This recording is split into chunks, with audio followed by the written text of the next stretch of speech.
Good morning बच्चों। आज मैं आपको पाठ 16 दिखावटी बातें जो एकांकी है नाटक है उसका शेष भाग जो है पढ़ाने जा रही हूँ। कल मैंने आपको बताया था कि सेठ जी जो है किस तरीके से चुनाव जीतने के लिए जो वो है उनकी जो असलियत है वो उसको किस तरीके से छिपाते हैं और अपने आप को सबके सामने कितना अच्छा, सीधा और सादगी भरा साबित करने का प्रयत्न कर रहे हैं। सच्ची बात यह है कि वे उस तरीके के हैं नहीं जिस जो है वर्ग का वो उद्धार करना चाहते हैं। वो मजदूरों के साथ भी बुरा व्यवहार करते हैं, नौकरों के साथ भी बुरा व्यवहार करते हैं, बच्चों के साथ भी बुरा व्यवहार करते हैं, दलित वर्ग के साथ उनका बुरा व्यवहार है, दीन दुखियों का उनके जीवन में कोई महत्व नहीं है। लेकिन फिर भी वे चुनाव के दौरान इन सब चीजों को लेकर बहुत ज्यादा सकारात्मक बनने का प्रयत्न करते हैं। वे अपने भाषण में हमेशा दलितों के उत्थान की ही बातें करते हैं, छात्रों को उनका अधिकार दिलाने की बात करते हैं, जबकि सच्चाई यह है कि सेठ जी का इन सब चीजों से दूर दूर से भी कोई वास्ता नहीं है। क्योंकि उन्हें चुनाव जीतना है, इसलिए वे अपनी असलियत को छिपा कर अपने चेहरे पर नकली मुस्कुराहट का मुखौटा लगाए घूमते रहते हैं। अब आज उसी के तीसरे दृश्य के विषय में मैं आपको पढ़ाने जा रही हूँ। सेठ जी समाचार पत्र पढ़ रहे हैं तथा सेठानी दरवाजे को जोर से धक्का मारकर। सेठ जी अपने कमरे में बैठे समाचार पत्र पढ़ते रहते हैं। समाचार पत्र क्यों वो पढ़ रहे हैं बार बार? क्योंकि शुरू से जब से आपने देखा होगा सेठ जी का परिचय जब से हुआ है तब से लेकर अब तक वह हमेशा समाचार पत्र पढ़ते ही पाए जा रहे हैं। इसलिए कि समाचार पत्र में वो हर समाचार पत्र में यह ढूंढना चाहते हैं कि उनके विषय में क्या लिखा हुआ है, जिससे कि चुनाव में उनकी पोजीशन क्या है उसके विषय में उन्हें पता चल सके। सेठ जी समाचार पत्र पढ़ रहे हैं तथा सेठानी दरवाजे को जोर से धक्का मारकर बलराम का हाथ पकड़े हुए आती है। बलराम कौन? उनका बेटा, जिसको कि उन्होंने पहले ही दृश्य में धक्का मारकर अपने कमरे से बाहर निकाल दिया था जब वह फोन पर बातें कर रहे थे और उनका बच्चा जो है मेले जाने की जिद कर रहा था। तभी जो है वो अपने बच्चे को मार देते हैं और नौकर को आवाज लगाते हैं कि इसे पकड़कर ले जाओ, और वह मेला मेला करते हुए रोते हुए बाहर निकल जाता है। सेठानी को यह बात बहुत बुरी लगती है और सारे मेहमान के चले जाने के बाद सेठानी जो है दरवाजे को जोर से धक्का मारकर कमरे में प्रवेश करती हैं अपने बच्चे का हाथ पकड़े हुए। सेठानी, मैं कहती हूँ आप बच्चों से प्यार करना कब सीखेंगे? जब देखो पीटते रहते हो। देखो तो सही, गाल पर उंगलियों के निशान पड़ गए हैं। वह मासूम बच्चा, भोला भाला उसका चेहरा और वह नाजुक सा। सेठ जी ने जो है इतनी तेज, इतनी जोरदार उसे थप्पड़ मारा था कि उसके गालों पर जो है उनकी उंगलियों के निशान पड़ गए थे। यह देखकर सेठानी को बहुत क्रोध आया और उन्होंने सेठ जी से जाकर कहा कि आप अपनी आदत कब बदलेंगे, कब आप बच्चों से प्यार करना सीखेंगे? देखिए आपने इतनी तेज उसे थप्पड़ मारा है कि उसके गालों पर उंगलियों के निशान छप गए हैं। सेठ समाचार पत्र पर दृष्टि जमाए हुए, तुम्हें कभी बात करने का भी सलीका आएगा? जाओ, इस समय मेरे पास समय नहीं है।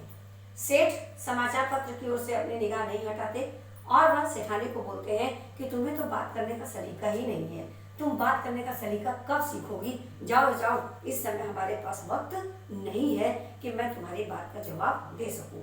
सेठानी, हाँ, बात सुनने का समय नहीं, मारने का तो है। बेचारा बच्चा भूसे की कोठरी में बैठा रो रहा था। सेठानी को बहुत गुस्सा आता है और वह कहती है कि ठीक है, तुम्हारे पास बात करने का समय नहीं है, लेकिन बच्चे को मारने पीटने का तो समय है। यह बेचारा छोटा सा बच्चा भूसे की कोठरी में जाकर रो रहा था। भूसा जो गाय बैल को खिलाया जाता है, उनका चारा होता है, उसको जो है एक कोठरी में बंद करके उस भूसे को रखा गया था। तो वह बच्चा जो है कहीं भी जगह नहीं पाता, तो वह जाकर के भूसे की कोठरी में बैठ करके रोता रहता है और सेठानी को यह बात बहुत खराब लगती है। सेठ क्रोध से, इन्हें संभाल कर रखा करो, आ जाते हैं सुबह सुबह दिमाग खाने। जो है सेठ कहता है सेठानी से कि अपने बच्चों को संभाल के रखो, सुबह सुबह मैं किस मूड में हूँ क्या है, और ये सुबह सुबह ही दिमाग खाने चला आया तो क्या करता, मारने के अलावा मेरे पास कोई और चारा नहीं था। सेठानी बच्चे से, दूसरों के बच्चों से प्रेम करेंगे, शारीरिक दंड की निंदा करेंगे, देश की उन्नति के भाषण देंगे, बिल पास करवाएंगे, घर पे इनका हाल देखो। चल रे बलराम। सेठानी घर में बैठे बैठे इनकी चुनाव की सारी प्रक्रिया को जो है वो सुनती रहती है कि चुनाव जीतने का इनका असली मुद्दा क्या है। वह उन्हीं मुद्दों को उछालती है और कहती है कि दूसरों के बच्चों से ये प्रेम करेंगे, शारीरिक दंड की निंदा करेंगे कि अध्यापक बच्चों को स्कूल में शारीरिक दंड न दें, देश की उन्नति के भाषण देंगे, बिल पास करवाएंगे, और घर में इनका हाल देखो कि अपने ही बच्चों को मारने पीटने से पीछे नहीं हटते। ये समाज में क्या कार्य करेंगे। सेठ, हाँ हाँ जाओ, चुनाव का समय है, मेरे पास समय नहीं, कहा ना इस कमरे में ना आया करो। अब सेठ जो है झल्ला जाते हैं, वह सेठानी से कहते हैं कि हाँ हाँ ठीक है, यहाँ से जाओ तुम, इस समय चुनाव चल रहा है, मेरे पास कोई भी फालतू बकवास सुनने का समय नहीं है। मैंने कितनी बार कहा है कि मेरे कमरे में कोई ना आया करे। सेठानी, सारा दिन मिलने वालों का तांता लगा रहता है, आप कभी अंदर आए नहीं, हमें यहाँ आने न दे तो हम अपना दुख सुख कैसे कहें। सही बात कह रही सेठानी कि अगर पति के पास दिन भर मिलने वालों का तांता लगा रहता है और उन्होंने अपने कमरे में बच्चों को और अपनी पत्नी को आने के लिए मना कर दिया है, वह अपनी सारी व्यवस्था अपने ही कमरे में रखते हैं, खाना पीना से लेकर के सब कुछ उन्हें उनके कमरे में पहुंचा दिया जाता है, वह कभी अंदर दूसरे कमरे में जाते नहीं, तो पत्नी अपना दुख किससे कहने जाए।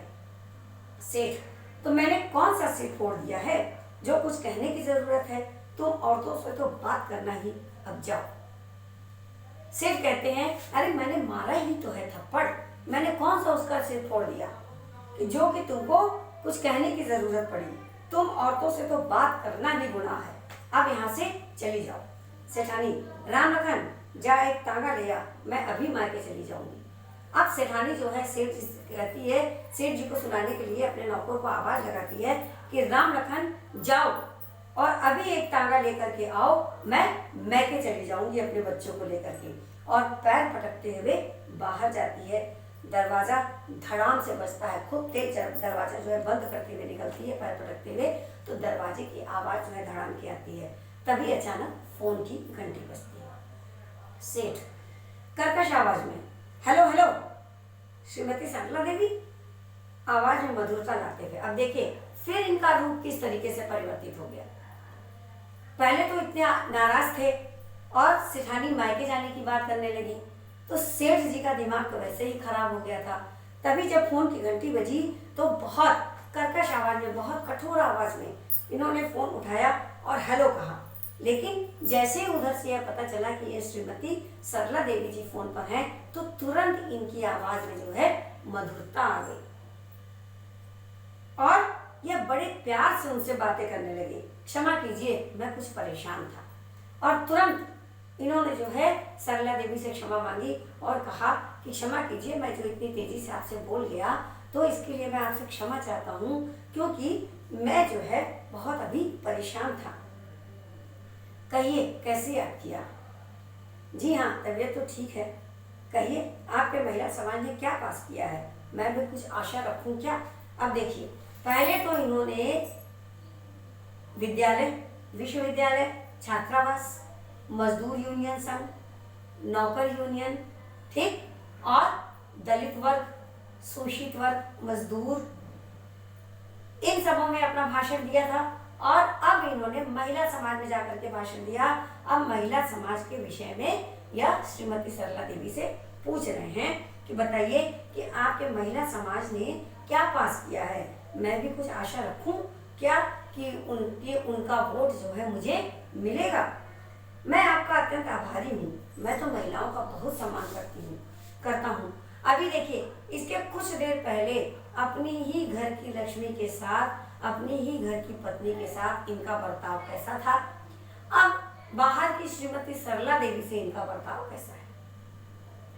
ये तुरंत बोल उठते हैं कि मैं आपका अत्यंत आभारी हूँ, मैं तो महिलाओं का बहुत सम्मान करता हूँ। ये सरला देवी से बोलते हैं कि मैं महिलाओं की बहुत इज्जत करता हूँ, आप विश्वास रखें, महिलाओं के हितों की मैं पूरी रक्षा करूँगा, महिलाओं के अधिकारों और सम्मान की रक्षा के लिए मैं लड़ूंगा, मुझसे बढ़िया रक्षक आपको वर्तमान उम्मीदवारों में कोई और नहीं मिलेगा। अब ये अपनी तारीफ करते हुए श्रीमती सरला देवी से कहते हैं कि आप बिल्कुल निश्चिंत रहिए कि महिलाओं को मैं कोई भी परेशानी नहीं होने दूंगा, मैं उनके हितों की रक्षा करूंगा और जो भी जैसा भी आप जानते हैं मैं उनके अधिकार और सम्मान की रक्षा करूंगा, उनके हित में कार्य करूंगा। आप उम्मीद रखें कि जो है आज के इस युग में कोई भी हमारे जैसा उम्मीदवार आपको नहीं मिलेगा, इसलिए आप अपने महिला समाज के वोट जो है मुझे ही दिलवाएं। और जैसे वो यह बात कहते हैं पर्दा गिर जाता है। अब बताइए कि एक ही व्यक्ति के दो रूप हो सकते हैं, होते भी हैं। ऐसे दिखावा पसंद लोगों के बहकावे में नहीं आना चाहिए, क्योंकि जो व्यक्ति दिखावा करता है वह काम कर ही नहीं सकता। इसीलिए तो इस पाठ का नाम दिखावटी बातें लिखा गया है, क्योंकि वह सिर्फ बातें करता है, वह कोई काम नहीं करता। और अधिकतर चुनाव के दौरान नेतागण जो होते हैं, जो उम्मीदवार खड़े होते हैं, वह सिर्फ बातें ही करते हैं और दिखावा ही करते हैं, काम नहीं करते।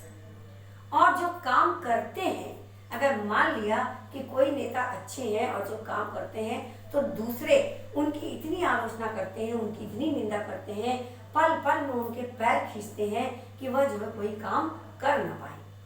लेकिन जिन्हें करना है वो काम करेंगे, और जिन्हें सिर्फ बातें करनी है, अपने घर में पैसा भरना है, अपने घर के लोगों को नौकरी पर रखवाना है, उनका उद्देश्य यही होता है। जो दिखावटी बातें करते हैं वो यही चाहते हैं कि बस मैं एक बार राजनीति में घुस जाऊं तो जो है मैं अपने घर का काया पलट कर रख दूंगा, और होता भी यही है।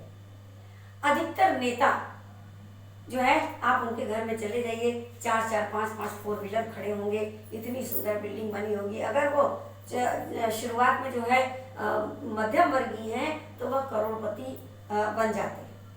क्यों? क्योंकि वह देश हित के लिए नहीं, समाज हित के लिए नहीं, वे स्वयं के हित के लिए कार्य करते हैं। वह यह चाहते हैं कि अगर हमारा लड़का बड़ा है तो उसको तुरंत नौकरी पे लगवा दिया जाए, अगर हमारे घर में किसी प्रकार की कोई समस्या है तो सबसे पहले उन समस्याओं का समाधान किया जाए, और वह जितनी भी चीज़ें, जितना भी मुनाफा उन्हें उस पार्टी से मिलता है, वह उससे सब ला करके अपने घर में भर लेते हैं। फिर कहाँ सड़क पर गड्ढा है, कहाँ पानी नहीं आ रहा है, हैंडपाइप दिखावे के लिए लगा हुआ है, कहाँ गंदगी जमी हुई है, किस अस्पताल में सुविधा नहीं है, किस विद्यालय में जो है क्या चल रहा है, इससे उनका कोई सरोकार नहीं होता। वे सिर्फ अपनी जेब भरने में लगे होते हैं। तो हमें ऐसे नेताओं से सावधान रहना चाहिए। चुनाव हमेशा हमको सोच समझकर अच्छे व्यक्ति के लिए ही करना चाहिए, क्योंकि ये जो हमारा वोट देने का अधिकार है, ये सबसे महत्वपूर्ण है, क्योंकि हम खुद अपना रक्षक ढूंढते हैं।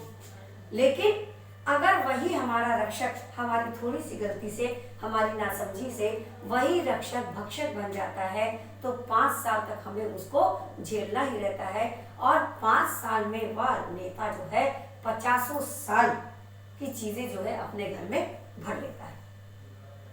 फिर उसके बाद दूसरे चुनाव में उसकी जीत हो या ना हो, इससे उसको कोई सरोकार नहीं रहता, कोई लेना देना नहीं रहता, क्योंकि उसे जो चाहिए था वो तो मिल ही गया है। तो हमें अपने इन अधिकारों का प्रयोग बहुत सूझबूझ और समझदारी से करना चाहिए, क्योंकि हमारे ये अधिकार, हमें ये हमारे संवैधानिक अधिकार हैं, हमें संविधान की तरफ से प्राप्त हैं। अगर संविधान ने हमें यह अधिकार प्रदान किया है, तो हमें अपने उन अधिकारों का प्रयोग बहुत ही अच्छे तरीके से और सोच समझ कर करना चाहिए। नहीं तो हम जो है खुद अपने लिए गड्ढा खोद लेते हैं, और जब हम गड्ढा खोदते हैं तो हम स्वयं ही उसमें गिरते हैं, फिर सिवाय पछतावे के हमारे पास कुछ भी नहीं रह जाता। और ऐसे सेठ जो इस एकांकी में, जो इस नाटक में दिखाए गए हैं, जो चुनाव के लिए खड़े हैं, ऐसे सेठ आपको हर गली मोहल्ले में मिल जाएंगे। बातें इनकी इतनी रस भरी होंगी कि आप पूछिए नहीं। शहद से जो है भरी हुई इनकी बातें कि उसमें ना चाहते हुए भी व्यक्ति इनकी बातों में आ जाता है। और ये सारी बातें इनकी सिर्फ दिखावटी होती हैं, क्योंकि ये जानते हैं, अंदर से ये महसूस करते हैं और यही सोचते हैं कि ठीक है, एक बार चुनाव तो जीत जाने दो, फिर देखो मैं क्या करता हूँ। ये इनका उद्देश्य होता है कि सिर्फ किसी तरीके से मैं चुनाव जीत जाऊँ। इनके घर की स्थिति ऐसी होती है, परिवार में ये किसी की इज्जत नहीं करते, बच्चों को मारा पीटा करते हैं जैसा कि सेठ जी करते हैं, अपनी पत्नी की इज्जत नहीं करते, फिर भी समाज में महिलाओं का सम्मान बनाए रखने का दावा करते हैं। फिर भी बच्चों की शिक्षा जो है को ठीक ढंग से, शिक्षा प्रणाली को व्यवस्थित करने का दावा करते हैं, जबकि ये ऐसे है नहीं। असलियत में ये तो स्वयं उसी स्तर के हैं कि जिनका सिर्फ एक ही उद्देश्य है कि एक बार बस मुझे जीत जाने दो, फिर देखो मैं क्या करता हूँ, फिर देखो मैं क्या करता हूँ। मैं सुधार नहीं करूँगा, बल्कि उसे और डुबो दूंगा, जिससे कि जनता यह सोचती रह जाए कि बाप रे, इसकी बातों में आकर के हमने इसे वोट दे करके बहुत बड़ी गलती की। और जनता सिर्फ 5 साल तक अपना सिर पीटती रह जाएगी और ये व्यक्ति कुछ भी नहीं करेगा। तो हमें ऐसे व्यक्तियों का चुनाव जो है कभी नहीं करना चाहिए। हमेशा सोच समझकर, पढ़ा लिखा समझदार इंसान को ही अपना नेता चुनना चाहिए, क्योंकि हम खुद अपने आप को आगे बढ़ाने के लिए, अग्रसर करने के लिए किसी एक नेता का चयन कर रहे हैं। और जब हमने खुद गलती की है तो जहां वह चलेगा हमको भी मजबूरन वहीं जाना पड़ेगा। तो अपने इस मताधिकार का प्रयोग हमेशा जो है बहुत ही सूझबूझ के साथ करें। बच्चों को क्या है, जैसा कि इन्होंने बताया, सेठ जी ने, बच्चों ने आकर के सेठ जी से कहा, लड़कों ने, कि हमारे प्रधानाचार्य जो है बड़ी अनुशासन की बातें करते हैं, बहुत कर्तव्य समझाते हैं, तो हम लोग यह चाहते हैं कि ऐसे प्रधानाचार्य का तबादला कर दिया जाए। और सेठ जी ने उत्तर दिया कि हाँ, आप लोग ये बिल्कुल ठीक कह रहे हैं, मैं आगे प्रयत्न करूंगा, अभी तो फिलहाल कुछ नहीं हो सकता, मैं कोशिश करूंगा कि इस प्रधानाचार्य का तबादला हो जाए। लेकिन आप खुद सोचिए, अगर शिक्षा के स्तर पर अनुशासन को एक किनारे रख दिया जाए, कर्तव्य को एक किनारे रख दिया जाए, तो बचेगा क्या? शिक्षा के क्षेत्र में अनुशासन का ही सबसे बड़ा महत्व होता है। जब बच्चे विद्यालय में आते हैं तो उन्हें सबसे पहले अनुशासित रहने की शिक्षा दी जाती है कि किस तरीके से जो है वह बच्चा अनुशासित रहे और विद्यालय का जो है गौरव बढ़ाए, मान बढ़ाए। जितना अनुशासित विद्यालय होता है, बच्चे होते हैं, उसका ही उस विद्यालय का नाम होता है। लेकिन यह सेठ नेता बनने के बाद ऐसे ही प्रधानाचार्य का तबादला कराने के चक्कर में पड़े हुए हैं। यह सेठ दूसरी महिलाओं से बड़े प्यार से क्षमा मांगते हुए और मुस्कुराते हुए बातें करते हैं, जबकि यही सेठ नेता बनने के लिए अपने चेहरे पर नकली चेहरा लगाए हुए, हंसते मुस्कुराते हुए महिलाओं को सम्मान देते हैं और उनके हितों की रक्षा की बातें करते हैं। और यही सेठ अपने घर में अपनी पत्नी के साथ इतना बुरा बर्ताव करते हैं कि वह जो है इनको छोड़कर अपने मायके जाने को तैयार हो जाती है। हमारा कहने का तात्पर्य यह है कि आप जो है ऐसे ही व्यक्ति को चुने जो भीतर और बाहर एक जैसा हो। अगर वह एक जैसा होगा तो एक जैसा कार्य करेगा। अगर उसके 10 चेहरे होंगे तो वह अपने हर दिखावटी चेहरों के साथ जो है नकली मुस्कुराहट के साथ बातें करेगा और आपको उसी में ढकेल देगा। तो हमें नेताओं का चयन जो है बहुत सोच समझ कर करना चाहिए, अपने देश का भविष्य आगे बढ़ाने के लिए और खुद का भविष्य सुरक्षित रखने के लिए।